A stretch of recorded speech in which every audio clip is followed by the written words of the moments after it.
Hay un pecado que Dios no puede perdonar. Un pecado tan grave, tan definitivo, tan irrevocable, que ni siquiera la sangre de Cristo en la cruz puede cubrirlo. Jesús lo dijo explícitamente, y si te preocupa cometer este pecado, este mensaje puede cambiar tu vida por completo. Pero antes de revelarles qué es este pecado imperdonable, necesitan entender algo crucial. Si están realmente preocupados por haberlo cometido, esa misma preocupación demuestra que no lo han cometido. Y hoy les mostraré por qué. Mateo 12, 31 y 32. Jesús acababa de expulsar a un demonio, y los fariseos lo acusaron de hacerlo por el poder de Beelzebú, el príncipe de los demonios. Fue en este contexto que Jesús hizo una de las declaraciones más esclarecedoras y aterradoras de todo su ministerio. Por eso les digo que todo pecado y blasfemia será perdonado, pero la blasfemia contra el Espíritu no será perdonada. A cualquiera que pronuncie una palabra contra el Hijo del Hombre, se le perdonará. Pero a quien pronuncie una palabra contra el Espíritu Santo, no se le perdonará, ni en este mundo ni en el venidero. Karl Barth nos enseña que, para comprender adecuadamente este pasaje, necesitamos comprender el contexto completo de la revelación. No podemos aislar este texto y convertirlo en un instrumento de terror psicológico. Necesitamos verlo dentro del marco completo de la gracia y la soberanía de Dios. La primera verdad fundamental que debemos establecer es esta: el pecado imperdonable no es un acto específico que se comete accidentalmente. Es un rechazo persistente, consciente y definitivo de la obra del Espíritu Santo. Observen cuidadosamente el contexto. Los fariseos no cometieron un error inocente. Vieron claramente la obra de Dios ante sus ojos. Un endemoniado fue liberado. La evidencia era innegable.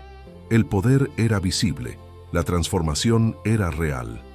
Pero ellos, profundos conocedores de las Escrituras, sabiendo exactamente lo que hacían, atribuyeron deliberadamente la obra del Espíritu Santo al poder de Satanás. No fue ignorancia, no fue confusión, fue un rechazo consciente de la verdad que conocían perfectamente. Barth enfatiza que el pecado imperdonable no consiste en cometer un error. Se trata de endurecer tanto el corazón contra el Espíritu Santo que uno se vuelve incapaz de arrepentirse. Es llamar al bien mal y al mal bien con tanta constancia que se pierde por completo la capacidad de distinguir entre la luz y la oscuridad. Esta es la primera clave crucial. Si te preocupa haber cometido el pecado imperdonable, no lo has hecho. Porque quienes realmente lo cometen han perdido la capacidad de preocuparse. Han perdido su sensibilidad espiritual. Han perdido el deseo de ser perdonados. Consideren a los fariseos. Después de que Jesús hizo esta aterradora declaración, no se arrodillaron en arrepentimiento. No temieron por sus almas. Continuaron rechazando a Jesús. Continuaron conspirando para matarlo, porque habían cruzado una línea de la cual no hay retorno voluntario. La segunda verdad que debemos comprender es esta: el pecado imperdonable no se trata del poder de Dios para perdonar, sino de la negativa humana a recibir el perdón. No hay pecado demasiado grande para la gracia de Dios, pero sí hay un corazón tan endurecido que se vuelve incapaz de recibirla. Hebreos 6:4-6 describe este estado. Porque es imposible que los que una vez fueron iluminados y gustaron del don celestial, y fueron hechos partícipes del Espíritu Santo, y asimismo gustaron de la buena palabra de Dios y los poderes del siglo venidero, y recayeren, sean otra vez renovados para arrepentimiento. El problema no es que Dios se niegue a perdonarlos. El problema es que se han vuelto incapaces de arrepentirse. Es como alguien que tiene las papilas gustativas tan dañadas que ya no puede saborear la comida. El problema no es la comida. El problema es la incapacidad de saborearla. Barth usa una analogía poderosa. Es como alguien que se niega a abrir la mano para recibir un regalo. Dios le ofrece perdón, pero la persona mantiene el puño cerrado, negándose a recibir. Y finalmente, el puño se cierra con tanta fuerza que ya no puede abrirse. El pecado imperdonable, por lo tanto, no consiste en que Dios retire su ofrecimiento de perdón. Se trata de que el ser humano se endurezca tanto que pierda la capacidad de aceptar ese perdón.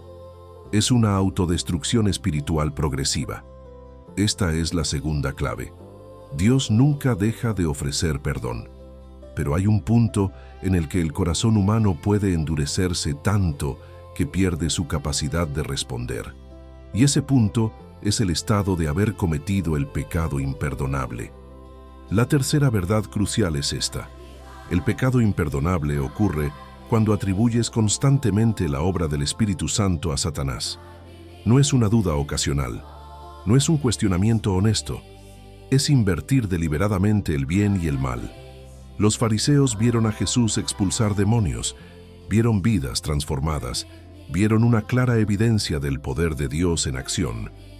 Pero como amenazaba su poder religioso, sus tradiciones establecidas, su cómodo statu quo, a sabiendas, calificaron esta obra divina de demoníaca.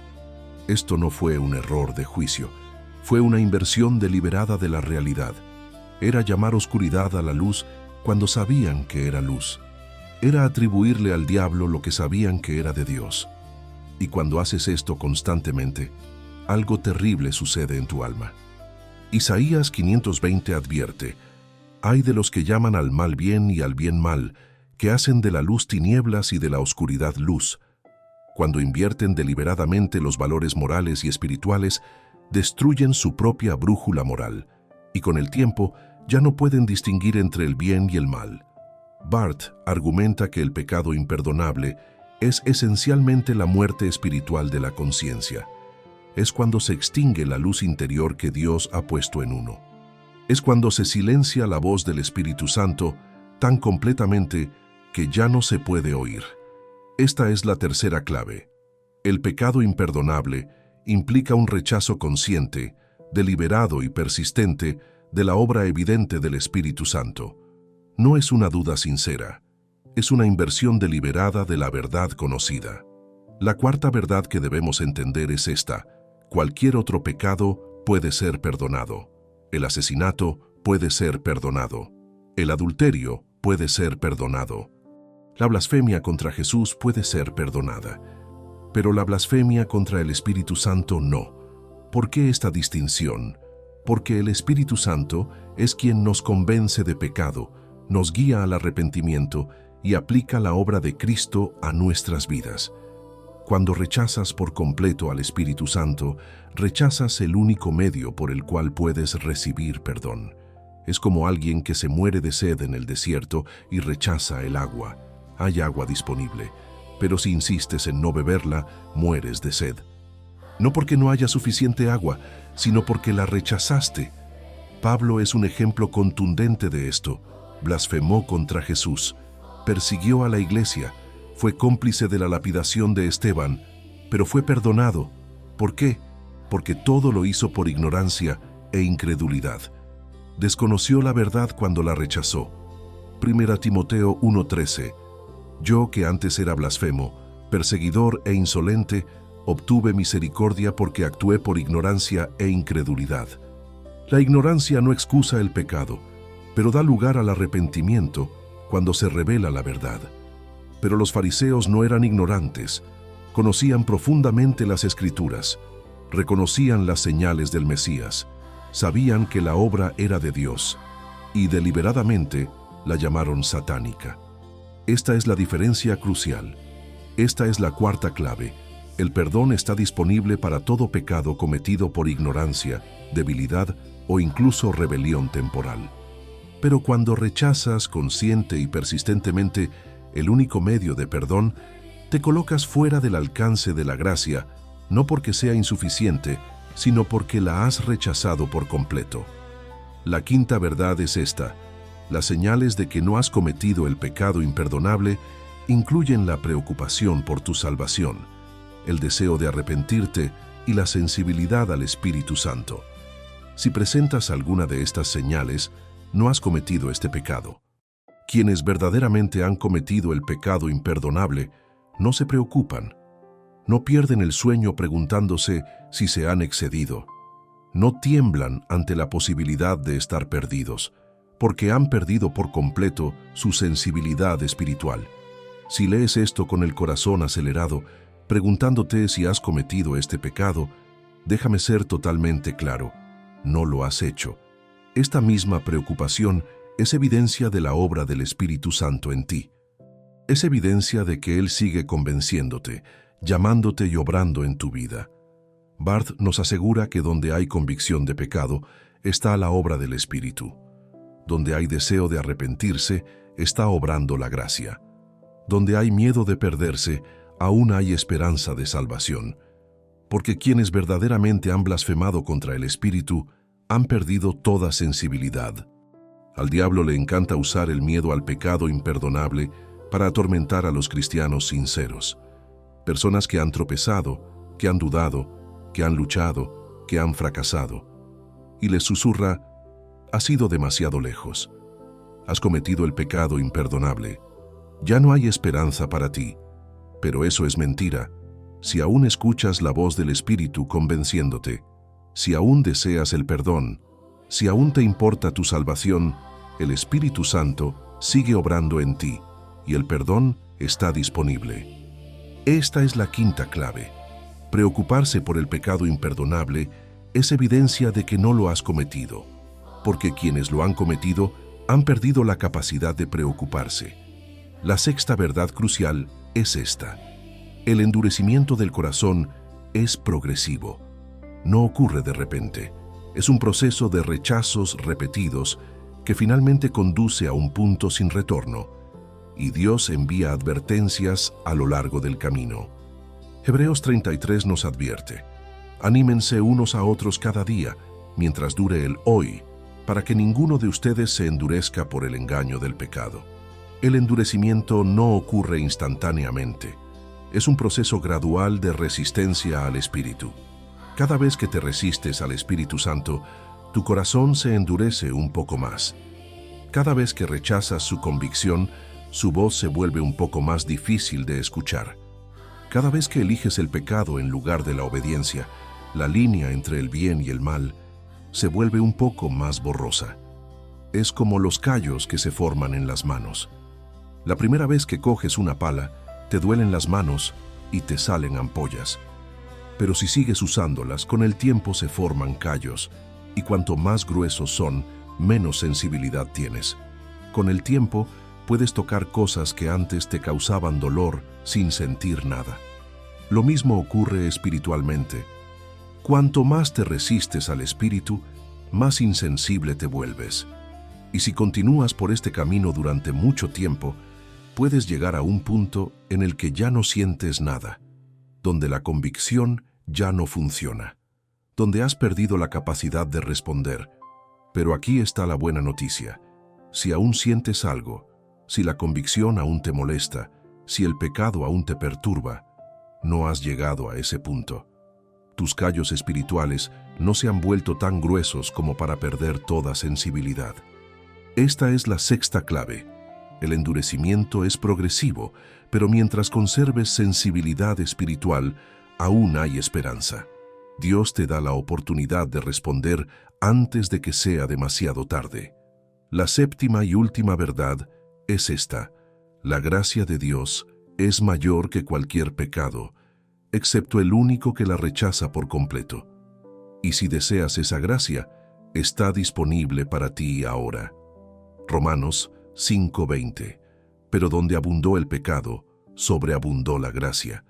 No importa cuánto hayas llegado, no importa lo que hayas hecho. Si aún puedes responder a la gracia, ésta te alcanzará. David cometió adulterio y asesinato. Fue perdonado. Pedro negó a Jesús 3 veces. Fue restaurado. Pablo persiguió violentamente a la iglesia. Fue transformado en el más grande apóstol. La mujer sorprendida en adulterio fue perdonada. El ladrón en la cruz fue salvado en el último momento. La lista continúa. Personas que cometieron pecados terribles, pero fueron perdonadas porque se arrepintieron, porque respondieron a la gracia, porque no rechazaron por completo al Espíritu Santo. Barth nos recuerda que el Evangelio es fundamentalmente la buena nueva de la gracia ilimitada. Lo único que puede alejarte de la gracia eres tú mismo, mediante el rechazo persistente y definitivo de la única fuente de gracia, el Espíritu Santo. Así que hoy, si temes haber ido demasiado lejos, déjame decirte claramente, no es así. Si aún puedes escuchar estas palabras y tu corazón responde, el Espíritu Santo sigue llamándote. Y donde hay su llamado, hay una oferta de perdón. No importa lo que hayas hecho, no importa cuánto hayas caído, no importa cuántas veces hayas fallado. Si te vuelves a Dios hoy con arrepentimiento genuino, Él te recibirá. Porque su gracia es mayor que todos tus pecados. Esta es la séptima clave. Mientras aún puedas responder, el perdón está disponible. El pecado imperdonable solo se comete cuando pierdes por completo la capacidad y el deseo de responder a la gracia. Que el Señor te conceda comprender esta verdad, que te libre de temores infundados de haber cometido el pecado imperdonable, y que te conceda una continua sensibilidad al Espíritu Santo, para que nunca endurezcas tu corazón hasta el punto de no retorno. Si sientes que el Espíritu te convence ahora, no te resistas, no endurezcas tu corazón. Responde mientras puedas, porque llega un punto en que el endurecimiento se vuelve permanente. Pero mientras puedas sentir, mientras puedas responder, la gracia está disponible. Amén.